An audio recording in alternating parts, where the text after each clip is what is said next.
hello আপোনালোকক খুব ধুনিয়া বস্তু এটা দেখুৱাম মই মানে আহিয়ে মানে অভাগ হৈ বহি গৈছো এটো কাৰণে আপোনালোকেও চাব পাৰে মানে ইমান কম খৰচে যে ইমান ধুনিয়া খেতি কৰিব পাৰে আহকচোন বলক এয়া চাওক মাটি কুমৰা চাওকচোন এয়া এতিয়া ওলাই গলেতো বহুত দাম পাব আৰু হেতু পাৰত চাওক বাপ ৰে বাপ ইমান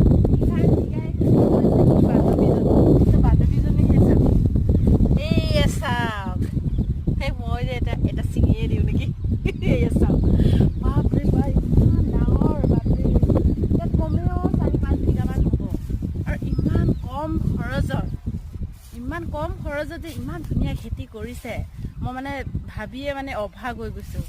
আপোনালোকে এনে ধৰণে খেতি কৰিব পাৰিব চাওকচোন নে জেং লাগে নে কি লাগে মাটিত খেৰ দি দিছে তাৰ মানে গুটি এটাৰ মূল্য কিমান হ'ব চাওক আপোনালোকে ভাবকচোন চাওক ইফালে কোমোৰা আকৌ ইফালে নতুনকৈ আৰম্ভ কৰি মই মানে চায়ে মোৰ চুৰ খাই গৈছে আৰু মানুহ কৰিব নোৱাৰা কাম কি নাই বুলি কওকচোন বাৰু এজনী মহিলা মানুহে যে ইমান ধুনীয়াকৈ খেতি কৰিব পাৰিছে